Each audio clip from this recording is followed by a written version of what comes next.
Hey everyone, this is our emergency medical care plan review. I am providing updates, so I wanted to make sure everybody was on the same page. This is the emergency medical care plan form. It must be posted in every classroom. So take a moment and look around your classroom in the morning and make sure that you see this somewhere posted in the room. If you do not see this form, let me know as soon as possible so that we can make sure we get a copy put up. On this form, you will find information about who we use in emergency, who to contact in emergency, and what to do. So starting with number 1, it is the emergency information on children is kept where? If you're at Loving Care 2, it is kept in the front lobby. If you are at Loving Care West, it is kept in the office. Our medical information for staff is the same, in the lobby at Loving Care 2 and in the office at West. If you are at Loving Care 2, the drawers are locked in the lobby, so you will need to get the key from the office to access the drawers. Our medical consultant name is Linda Lawrence at Albemarle Pediatrics. It then lists their address and phone number in case you were to need to get medical advice from them for any reason. The closest emergency room that we would use in case of an emergency is Atrium Health Stanley. Now, I will say with that, if we did have an emergency and a hospital had to be chosen, you would pull the file on the child to see what that parent's hospital preference was before sending them anywhere. Obviously, emergency room is at the hospital for us, so they are both Atrium Health Stanley on this paper. It also gives you poison control at number 4 in case a child were to ingest anything or you have questions about if something is poisonous, if it's harmful to a child. Got their number on there and you can contact them.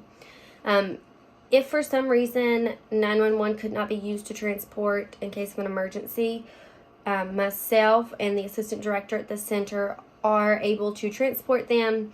So at Loving Care 2 it would be April, and at Loving Care West it would be Karen.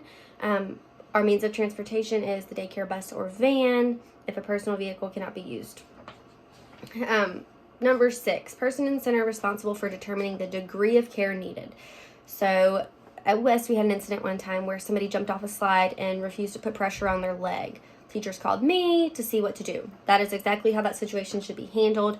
Go ahead, call me, text me, say, all right, here's what happened, here's what the kid is saying or doing, what should we do from here?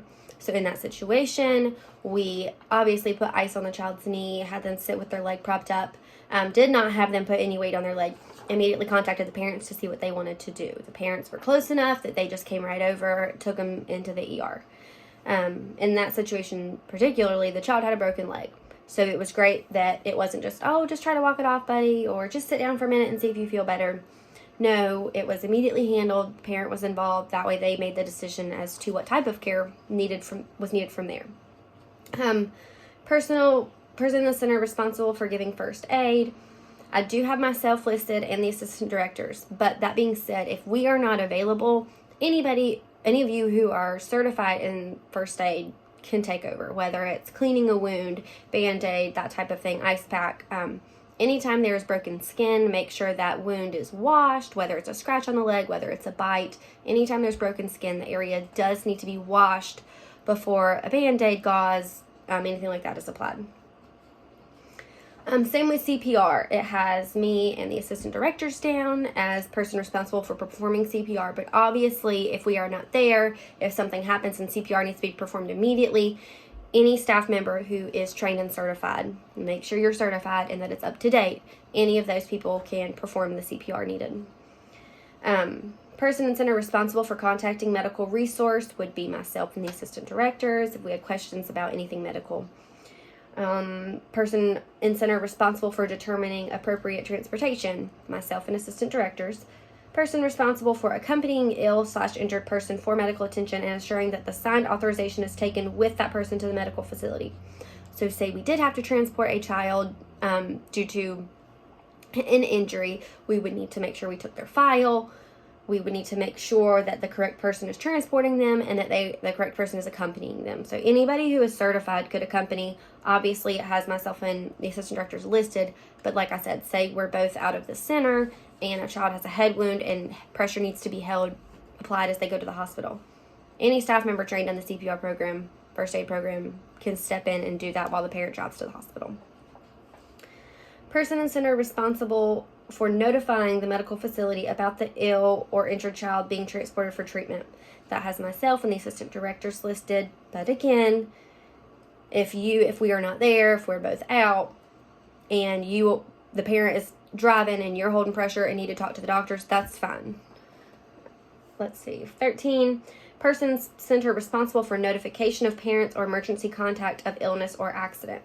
This, again, for the purpose of this form, has myself and the assistant directors, but we all know that our actual loving care policy is that any injury from the neck up, the teacher witnessing it is responsible for immediately notifying parents. Has to be done within the first 5 minutes of the incident.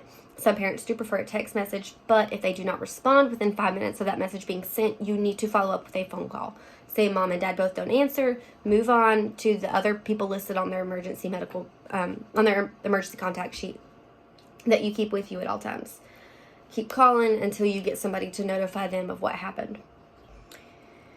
Person in the center responsible for obtaining substitute staff. So if you were to have to go with a child to the hospital, myself and the assistant directors would be responsible for figuring out who would take over your classroom, how we would move kids around during that time to make it work. Locations of telephones. So this is different between the two centers. At Loving Care 2, there is a phone in every classroom, as well as the lobby in the office. At Loving Care West, there's only a phone in the office, but at both centers, staff are allowed to have cell phones on them wherever they are. If you guys have any questions about anything on this paper, or like I said, if you do not see one posted in your room, please let me know so that we can get that fixed as soon as possible. Thank you.